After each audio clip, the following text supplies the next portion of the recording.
성전 낙성가라고 나옵니다. 그런데 우리가 이 시편을 읽어보았듯이 이 시의 내용은 개인의 감사시 혹은 선포적 찬양시 그리고 증언시라고 볼 수가 있습니다.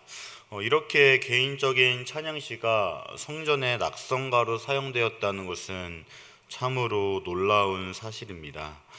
이렇듯 성전 건축을 준비하면서 다윗은 하나님을 찬양했습니다.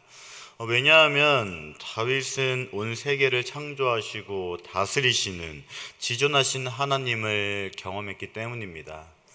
성전이란 하나님의 함께하심, 하나님의 임재를 상징하는 그러한 건물이었습니다. 즉 다윗은 이 하나님의 함께하심을 기억하면서 하나님의 위대하심 그리고 하나님의 광대하심을 경험했던 것을 토대로 이 시편을 지은 것을 알 수가 있습니다. 그리고 시편 30편의 구조를 보면 이렇게 나옵니다. A로는 하나님이 죽음에서 구원하신 일에 감사, B 하나님의 은총과 분노, A 다시 하나님이 죽음에서 구원하신 일에 감사. 이렇게 하나님이 죽음에서 구원하신 일에 감사가 전반부와 후반부로 구성되어 있고 그 중간에는 하나님의 은총과 분노가 나타나고 있습니다. 이렇게 보았듯이 하나님에 대한 이 경험, 체험은 감사만이 있는 것이 아닌 것을 알 수가 있습니다. B를 보면 하나님의 분노 또한 경험했던 것을 알 수가 있습니다. 그렇다면 이제 첫 번째부터 차례대로 한번 시편 30편을 보도록 하겠습니다. 먼저 하나님이 죽음에서 구원하신 일에 감사입니다. 1절에서 2절은 여호와여 내가 주를 높일 것은 주께서 나를 끌어내사 원수로 하여금 나로 말미암아 기뻐하지 못하게 하심이니이다. 여호와 내 하나님이여 내가 주께 부르짖음에 나를 고치셨나이다. 이렇게 나옵니다. 다윗은 하나님의 베푸신 구원의 은혜를 네 가지로 표현합니다. 첫째, 원수들이 기뻐하지 못하게 하셨다. 둘째, 치료하셨다. 셋째, 끌어올리셨다. 넷째, 보존해 주셨다. 즉 1절은 이 모든 것을 요약하고 있습니다. 특히 끌어내다는 우물에서 물을 깃는 일을 묘사하는 단어입니다. 다윗이 처한 상황이 얼마나 절박했던지 그는 우물에 빠진 자신이 죽음을 모면한 것은 마치 하늘로부터 내려온 밧줄을 붙잡고 나서야 가능했던 일로 회고합니다. 이처럼 다윗은 하나님을 마음속 깊은 곳에서부터 찬양하게 된 것은 그가 질병 때문에 죽을 뻔했기 때문입니다. 그는 죽음을 참으로 가까운 곳에서 접했다고 회고합니다. 게다가 1절을 보면 원수들이 등장하는 것을 알 수가 있습니다. 원수들은 다윗의 임박한 죽음을 기뻐했습니다. 그러나 그에게 하나님의 구원이 임했습니다. 하나님의 치료하심으로 다시 살게 된 그는 참으로 기뻐할 수 있었습니다. 이렇게 다윗은 자신의 기도를 들으시고 죽을 수밖에 없던 그를 치료해 주신 일에 대하여서 완전히 감격하고 있습니다. 그리고 하나님을 매우 친밀하고 자상한 분이라고 묘사합니다. 이러한 그의 마음은 2절에 여호와 내 하나님이여 이 부분에서 잘 드러나고 있습니다. 이스라엘과 언약을 맺으신 여호와께서 다윗에게 개인적인 구원의 하나님이 된 것입니다. 하나님은 이스라엘을 구원하시고 인도하신 아주 초월적인 분이셨습니다. 그러나 그 초월적인 하나님이 내 하나님, 나의 삶에서 경험할 수 있는 그러한 하나님, 이렇게 느껴졌던 것입니다. 그렇다면 두 번째 부분인 하나님의 은총과 분노에 대하여서 알아보겠습니다. 이 단락의 특징은 여러 가지의 상반되는 이미지들이 이 대조를 이루고 있다는 점입니다. 5절은 그의 노염은 잠깐이요 그의 은총은 평생이로다. 저녁에는 울음이 깃들지라도 아침에는 기쁨이 오리이다. 이렇게 말하고 있습니다. 이 말씀을 보면 노여움과 은총, 잠깐과 평생, 울음과 기쁨, 저녁과 아침 이렇게 여러 개의 상반되는 이미지가 대조되는 것을 알 수가 있습니다. 기자는 이러한 대조를 통해서 그의 고통스러웠던 과거의 삶과 하나님의 구원을 경험한 현재의 삶을 비교하고 있습니다. 또한 하나님의 은혜를 경험했던 삶과 그렇지 못했던 삶의 차이점을 묘사하고 있습니다. 그렇다면 이 합리적이고 이성적인 선택은 하나님을 신뢰하며 하나님의 은혜로 사는 것 한 가지뿐입니다. 이렇게 시편 30편은 죽음의 문턱에서 하나님의 치유를 경험했던 것을 찬양하고 있습니다. 그리고 4절은 주의 성도들아 여호와를 찬송하며 그의 거룩함을 기억하며 감사하라 이렇게 말하고 있습니다. 시편 기자는 자신이 체험한 하나님의 은혜를 온 성도들에게 말하면서 주님을 찬양하라고 권면하고 있습니다. 그는 자신이 속한 공동체도 동일하게 자신이 경험했던 그 은혜를 누리기를 원하고 있습니다. 사랑하는 여러분, 우리들은 다양한 장소에서 다양한 이유로 하나님의 은혜를 경험하고 있습니다. 그런데 이 하나님의 은혜를 내 안에만 묶여놔서는 안 되는 것입니다. 하나님의 은혜를 성도들에게 말해야, 그래야 효과가 발휘가 되는 것입니다. 공동체와 그 하나님의 은혜를 나누게 된다면 그 파급 효과는 수십, 아니 수백 배가 될 것입니다. 또한 하나님께서 우리의 삶에 은혜를 베푸시는 이유 또한 분명 공동체를 치유하며 격려하라는 일 또한 포함되고 있을 것입니다. 그러므로 우리들의 나눔을 통해서 하나님의 치유와 위로를 경험하는 사람들이 점점 늘어나게 되는 것입니다. 그렇다면 기자가 말하는 공동체가 기억해야 하는 하나님의 거룩하심은 무엇입니까? 기억하면은 하나님이 이스라엘의 역사 속에서 행하셨던 일을 기념하는 일을 의미합니다.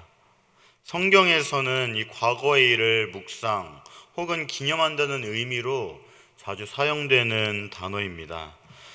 그러므로 이 공동체가 기억해야 하는 이 하나님의 거룩하심은 과거에 이스라엘에게 베푸셨던 은혜와 구원입니다. 하나님이 그들을 대하시는 일에 있어서 다른 신들이 자기 백성들을 대하는 것과 질적으로 다르다는 것을 강조하는 것입니다. 그리고 기자가 공동체에게 하나님을 찬양하라고 권면하면서 이 용서와 회복의 두 가지 이유를 제시합니다. 6절에서 7절은 내가 형통할 때에 말하기를 영원히 흔들리지 아니하리라 하였도다. 여호와여 주의 은혜로 나를 산같이 굳게 세우셨나니 주의 얼굴을 가리심에 내가 근심하였나이다. 이렇게 나옵니다. 그는 자신이 형통할 때 교만해져서 하나님으로부터 독립하려고 했던 자신의 죄악을 고백합니다. 그리고 하나님이 그에게 노하셨고 그에게서 얼굴을 가리셨다고 말씀합니다. 구약에서 하나님의 얼굴은 은총과 보호의 상징이었습니다. 그러므로 하나님의 얼굴을 가리셨다는 것은 기자가 하나님의 은혜와 보호 밖에서 살았다는 것입니다. 분노는 인간의 죄에 대한 하나님의 반응이며 기자는 이러한 상황을 하나님께서 나에게 얼굴을 가리셨다 이렇게 표현하고 있습니다.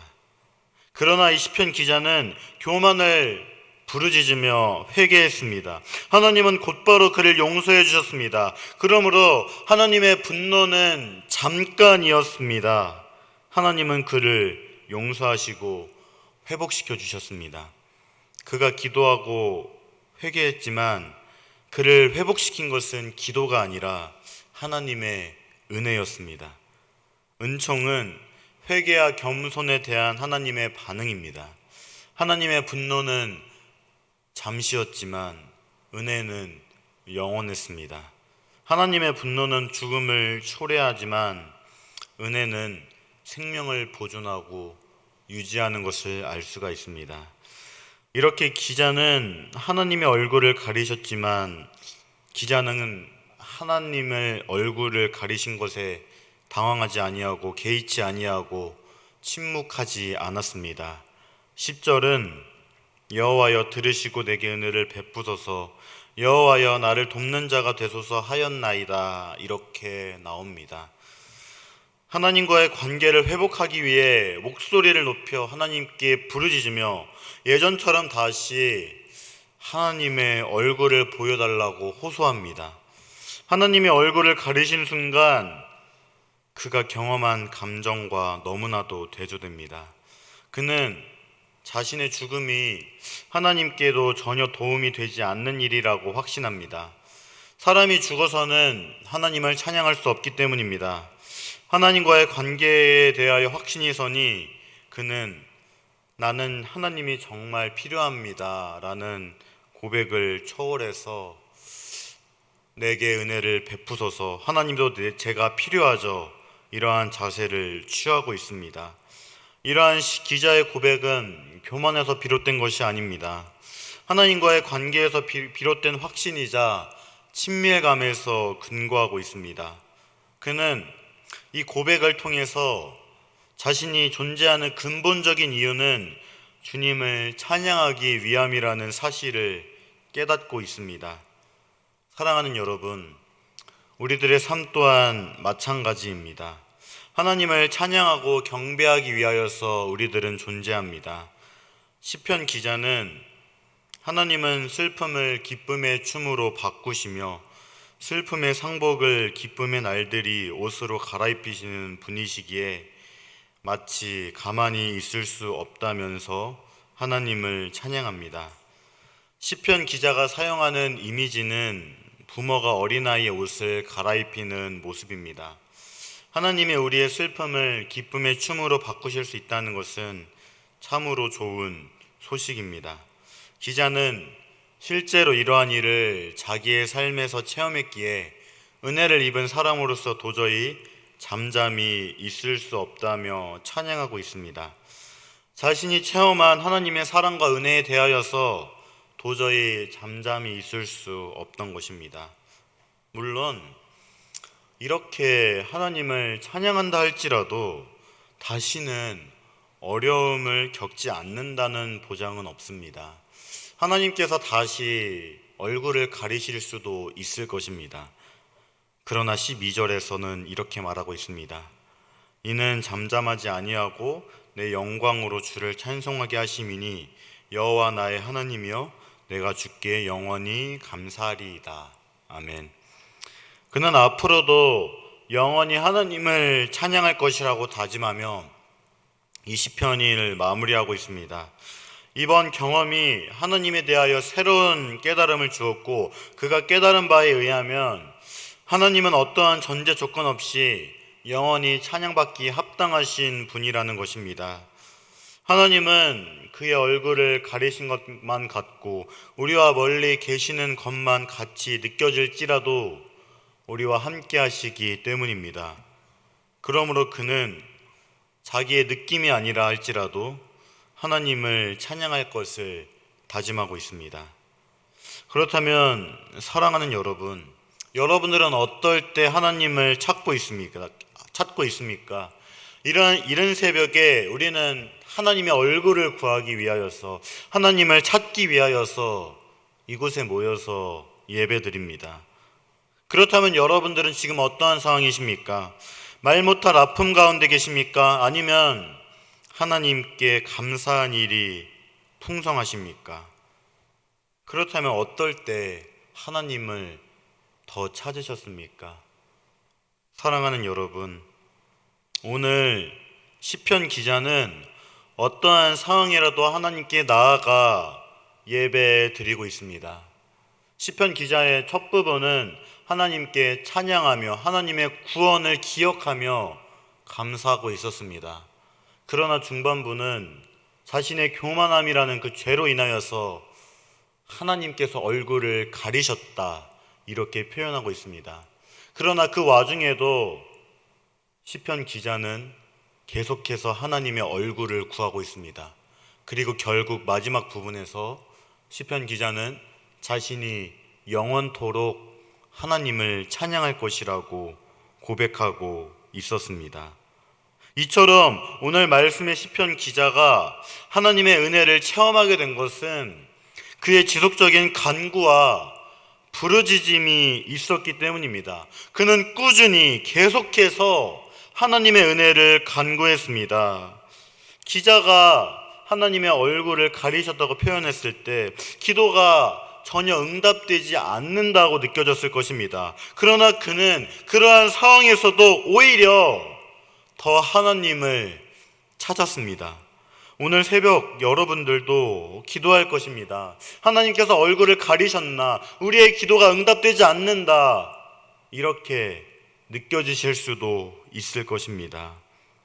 우리는 그럴 때 기도를 그만두고 싶어집니다.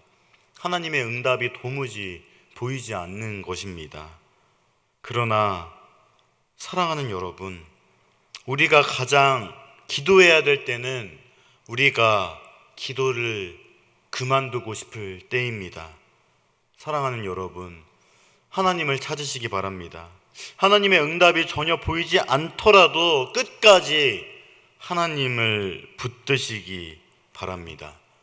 그렇다면 하나님의 은혜를 경험하고 체험할 수 있을 것입니다.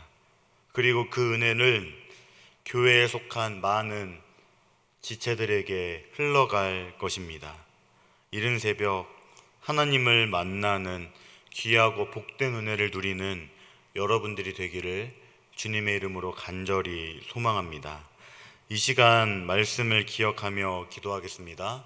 첫 번째, 어떤 상황에도 하나님을 향한 기도와 찬양을 멈추지 않게 하소서. 두 번째, 우리가 누린 하나님의 은혜를 나누며 공동체적인 찬양을 끊임없이 드리는 교회 되게 하소서. 이러한 기도 제목으로 다 함께 기도하겠습니다.